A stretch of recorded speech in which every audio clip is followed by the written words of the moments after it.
Good evening friends. তো আজি আকৌ এটা নতুন ব্লগ বনাম ভাওনাৰ। তো আজি ভাওনা আছে ৰান্ধনি জানত মৎস্য অৱতাৰ। তো কি ভাও কৰিম সকলো আপোনালোকক দেখুৱাম। তো আজি ভাওনাখন খুব ইণ্টাৰেষ্টিং হ'ব। বহুত পুৰণা ভাওৰীয়া লগ পাম। তো গৈ থাকক আৰু দেখাই থাকিম মাজে মাজে, তো চাই থাকিম।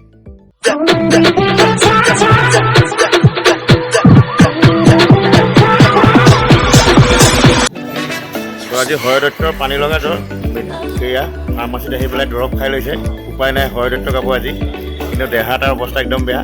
আজি কি গাবা তুমি হৰদত্ত? এয়া অৱস্থা মই নোৱাৰিলে আপুনি আছে ৰিক্স ল'বলৈ। নাই মই নলওঁ। আজি ধুনীয়াকৈ মই বেলেগ এটা চৰিত্ৰ গাবলৈ মই আজি দাড়ি চাৰি ধুনীয়াকৈ কাটি আহিছোঁ। আজি ল'ৰাই যি কৰে কৰিব আৰু চাই থাকিব। দৰৱ চৰৱ খাই লৈছে, তাকো পইচা মোৰ পৰা লৈছে। আকৌ আশীৰ্বাদ কৰি থাকিব দেই। আহি আমি আজি নামঘৰ পালোহি। বহুত দিনৰ মূৰত এটা ভাইটিক লগ পাইছোঁ। তো আজি একেলগে আমি আচলতে সি নাহে চলাব পাৰোঁ, মইহে ভাও কৰিম। তো আহি পালোহি ৰান্ধনি যাক নাট মৎস্য অৱতাৰ। চাই থাকিব আৰু যেনেকৈ পাৰোঁ ভিডিঅ' দেখাই থাকিব।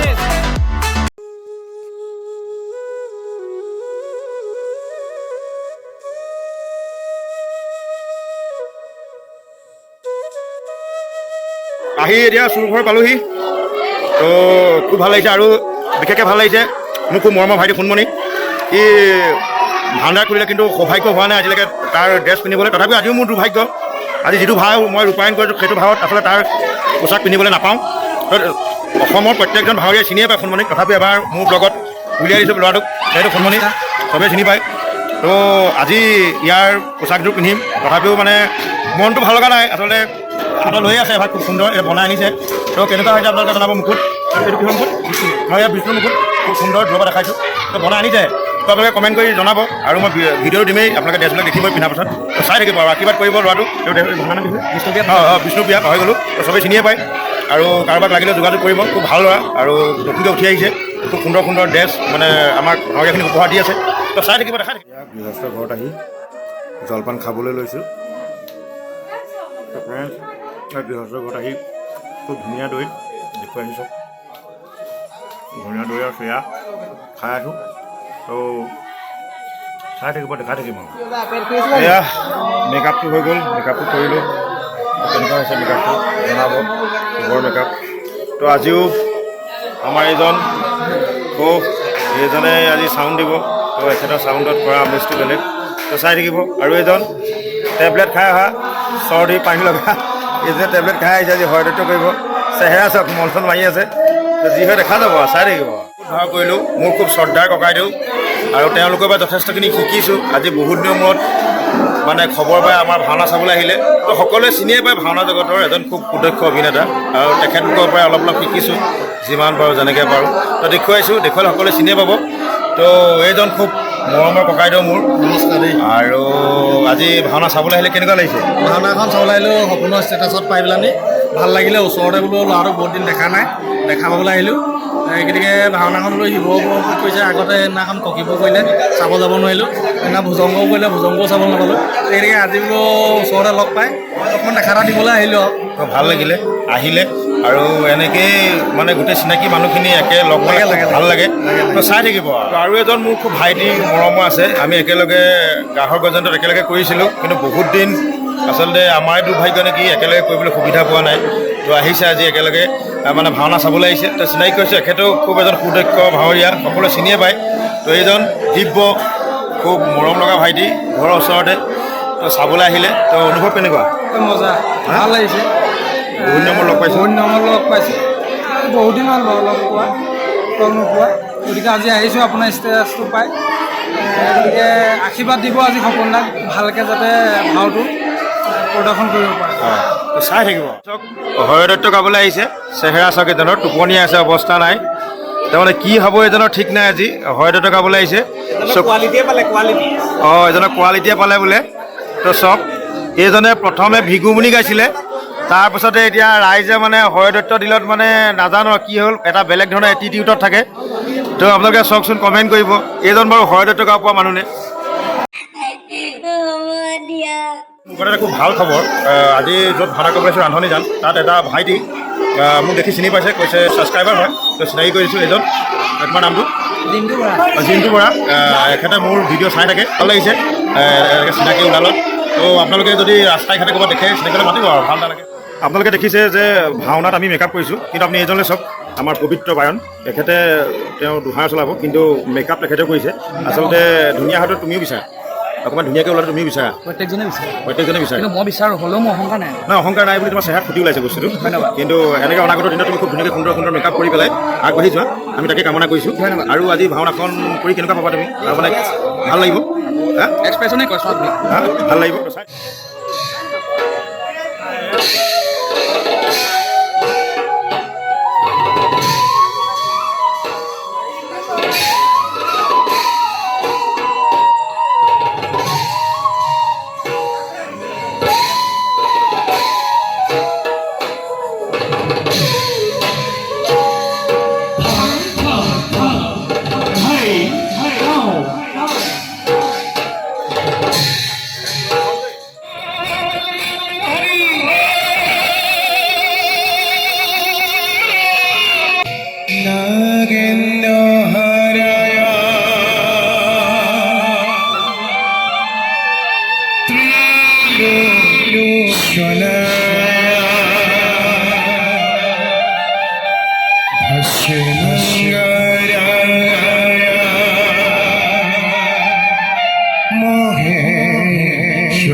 আমাৰ মতো কৰ্তব্য এটাই যত জীব তত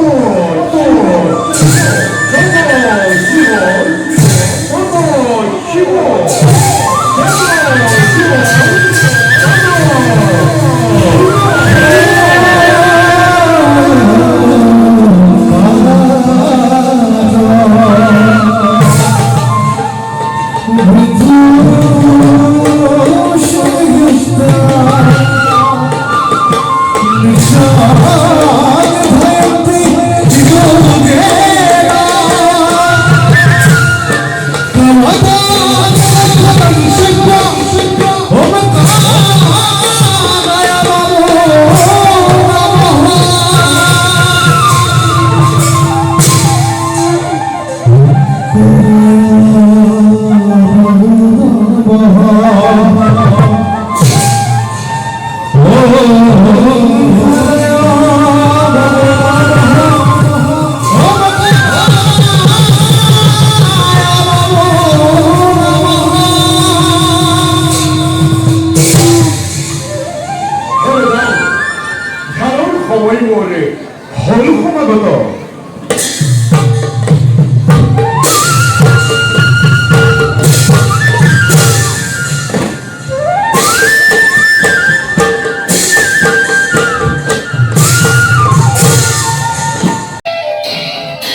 এক গল্প শেষ হোৱাৰ লগে লগে আন এটা গল্পৰ আৰম্ভ হয় সেই গল্পত যদি ধৰ্ম স্থিতি ল'বলৈ সুবিধা পায় তেতিয়া তাৰ ফলতি লাভদায়ক হৈ অনাবৃষ্টি অনাদৰ দূৰ হয় আৰু যদি অধৰ্মই ঠিকা ল'বলৈ সুবিধা পায় তেতিয়া দুৰ্ভিক্ষ মৰি মৰকে কটিয়াদি সংগৰৰ সূচনা হয় প্ৰভু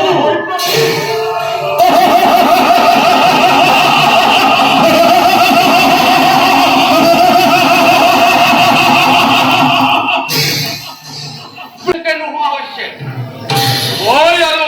মই আৰু চাই থাকিব নোৱাৰো মহাকাল এতিয়া পিছে কি কৰিম বুলি ভাবিছা এতিয়া গাইজ এটা চিন কৰি আহিলোঁ খুব ভাল লাগিলে আৰু খুব সুন্দৰকৈ ৰাইজে আঁকোৱালি লৈছে তো যিমান পাৰোঁ আৰু ভিডিঅ' ভৰাই থাকিব চাই থাকিব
আজি মই মৎস্য ৰূপে নিজেই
এয়া ভাওনা শেষ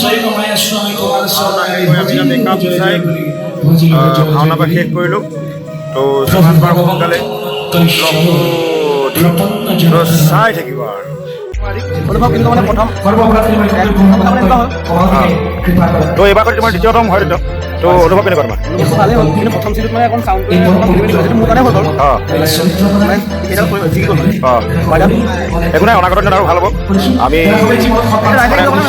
সেইটোৱেই তো খুব আজি অসুস্থ দেহাই ভাও কৰিলে গা যথেষ্ট বেয়া ইয়াৰ তথাপিও আজি ভাও কৰিলে তো ভিডিঅ'টো চাই পেলাই আপোনালোকে কেনেকুৱা পালে কমেণ্ট কৰি জনাবলৈ নাপায়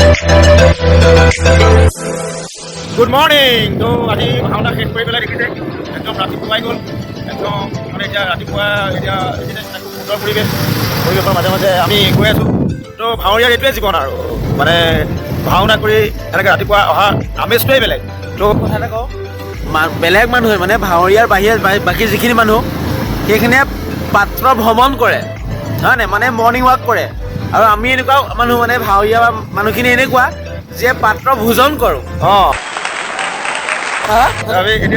এতিয়া আমি ভাত পানী খাই আহিছোঁ তো নাখালে উপায় নাই কাৰণ আমি গোটেই ৰাতিটো লঘোণে থাকি পেলাই ভাও কৰিব লগা কৰিছে তো সেইটো কাৰণে আৰু আমি 3:30 বজাত খাইছোঁ একচুৱেলি খাব নালাগে কিন্তু খাইছোঁ উপায় নাই তো আমি এতিয়া গৈ আছোঁ আৰু ঘৰলৈ দেখাই থাকি তো এতিয়া মানে ব্লগটো আজিলৈ সামৰিছোঁ